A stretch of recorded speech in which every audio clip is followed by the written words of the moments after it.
मैं भारत को भारतीयता की मान्यता के आधार पर फिर से खड़ा करना चाहता हूं, उस काम में लगा हूं। नमस्कार दोस्तों, स्वागत है वैदिक युग में।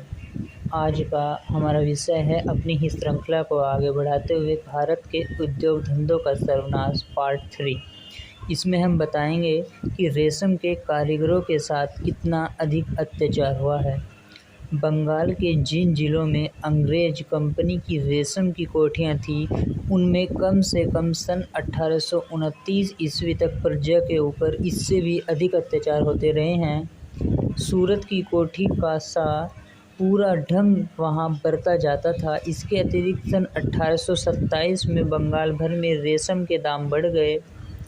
अंग्रेज शासकों ने कंपनी के रेशम खरीदने वाले गुमास्तों को हुक्म दिया कि बिना रेशम के कारीगरों से पूछे या उनके हित का ख्याल किए दाम घटाकर नियत कर दिए जाए।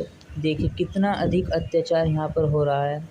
इसी विषय पर हेनरी गूगर नामक एक अंग्रेज है, बंगाल में कंपनी के रेशम के व्यापार के इस ढंग को इस तरह बयान करता है। हेनरी गूगर नाम का एक अंग्रेज है, वह लिखता है अपनी डायरी में, जिन जिलों में रेशम होती थी उनमें जगह जगह ईस्ट इंडिया कंपनी के व्यापारी रेजिडेंट रहते थे। आमतौर पर ये रेजिडेंट जितनी ज़्यादा रेशम कंपनी के लिए जमा कर सकते थे, उतनी ज़्यादा उनकी आमदनी होती थी। समझे दोस्तों? कुछ ध्यान से सुनिएगा, कितनी गहरी बात कही गई है। लूटने के अलग अलग तरीके बनाए गए, जिसे कानून का रूप दे दिया गया।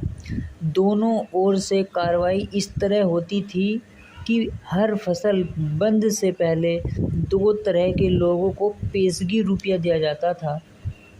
एक काश्तकार को दिया जाता था जो रेशम के कीड़े पालते थे, और दूसरे उन कारीगरों को जो रेशम लपेटने का काम करते थे। इन कारीगरों की तादाद बहुत थी और आसपास के गांवों में अधिकतर इन्हीं की आबादी थी।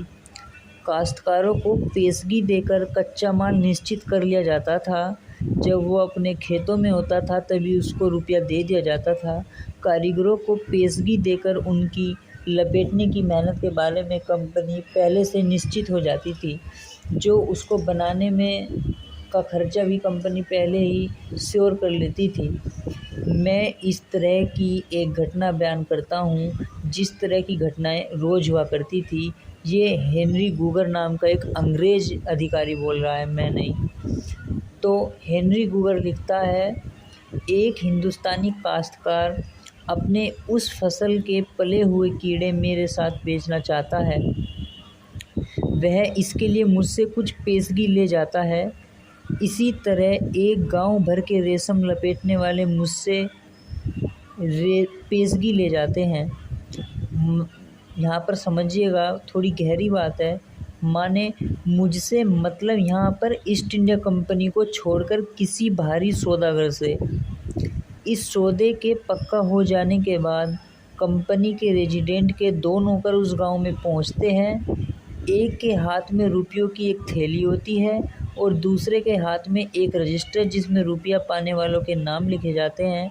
जिस आदमी को रुपया दिया जाता है और वह लेने से इनकार करता है और कहता है कि मैं पहले से किसी दूसरे व्यक्ति के साथ सौदा कर चुका हूँ, किंतु उसकी एक नहीं सुनी जाती।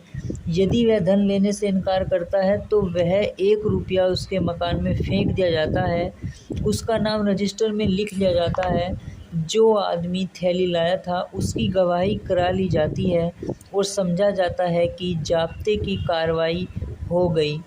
इस जुल्म द्वारा रेजिडेंट को अधिकार है कि वह मेरा माल और मेरे कारीगरों को ज़बरदस्ती मेरे दरवाजे से छीन ले जाए, और वह छीन ले जाता है। यह जुल्म यहाँ पर ही ख़त्म नहीं होता। यदि मैं अपने रुपये की वापसी के लिए उस आदमी पर अदालत में दावा करता हूँ, तो जज का फ़र्ज़ है कि वह मेरे हक़ की डिग्री देने से पहले रेजिडेंट से यह पता लगा ले कि कर्जदार को कंपनी का तो कुछ रुपया नहीं देना है। यदि देना है तो पहले रेजिडेंट के हक़ में डिग्री मिलती है और मुझे अपने रुपये से हाथ धोना पड़ जाता है। आगे चलकर हेनरी गूगर लिखता है कि माल की कीमत तय करने का संपूर्ण अधिकार रेजिडेंट को होता है। तो ये एक छोटी सी जानकारी, मतलब छोटी सी वीडियो में एक बड़ी जानकारी आपको दी गई कि रेशम के कारीगरों के साथ कितना अत्यधिक एवं घोर अन्याय किया जाता था। अंग्रेज़ दोस्तों हमारे यहाँ कानून बनाने नहीं, हमें लूटने के लिए आए थे। आप इस बात को समझिए, उन्होंने हमें को विज्ञान दिया है। जो आप मानते हैं विज्ञान सार्वजनिक है, वो वैज्ञानिकों की देन है। इस पर कोई पश्चिम देश का ठप्पा नहीं है। इस बात को आप धीरे से समझिए। उन्होंने हमारी अर्थव्यवस्था को विध्वंस कर दिया है, जिससे हमारे देश में भयंकर गरीबी आ गई है। हमारे हाथों की कलाएँ उन्होंने छीन ली है, हमारे हुनर को वे ले गए हैं। इसलिए हमें फिर से जागना होगा। हमें जामवंत की आवश्यकता है, वरना हम भारतवासी हनुमान हैं। इस बात को सदैव याद रखिए कि इस देश की जो माताएं हैं वो वीर विहीन नहीं हैं। वो समय समय पर छत्रपति शिवाजी जैसे शौर्यशाली व्यक्ति, वीर्यवान व्यक्ति, तेजस्वी व्यक्ति को जन्म देती रहती है। युग पुरुष महाराणा प्रताप को जन्म देती रहती है। नेताजी सुभाष चंद्र बोस जैसे व्यक्तित्व को जन्म देती रहती है, और भाई राजीव दीक्षित जी जैसे व्यक्ति को जन्म देती रहती है।